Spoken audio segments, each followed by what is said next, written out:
Praise the lord. ప్రభువైన యేసుక్రీస్తు నామములో మీకు శుభము కలుగునుగాక. ఈ రోజు దేవుని వాగ్దానం, నీతిమంతులు ఆశించినది వారికి దొరుకును. సామెతలు 10వ అధ్యాయం 24వ వచనం. మన ప్రభువైన యేసుక్రీస్తుల వారు తన ప్రాణాన్ని మన కొరకే అర్పించి తన విలువైన రక్తాన్ని మన కొరకు చిందించి నీతిమంతులుగా చేసి ఉన్నాడు. నీతిమంతులు మొరపెట్టగా నిశ్చయంగా ఆయన ఆలకించును. వారు ఆశించినది దొరుకునట్లు ఆయన సహాయం చేయును. కాబట్టి మీ యొక్క ప్రతి అవసరమును అక్కర నెరిగిన గొప్ప దేవుడు గనుక ఆశగల మీ ప్రాణములను ఆయన తృప్తిపరచును. ప్రార్థన.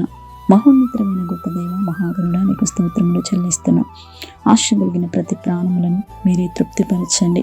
ఈ దిన వాగ్దానం ద్వారా ప్రతి ఒక్కరి జీవితంలో నీ ఆశీర్వాదములు వారికి మెండుగా అనుగ్రహించమని, వారు ఆశించినది వారికి దొరుకునట్లు నీ కృప సహాయం అనుగ్రహించమని మహోన్నతుడైన యేసుక్రీస్తు నామంలో ప్రార్థించి అడిగి వేడుకుంటున్నాము తండ్రి. ఆమేన్.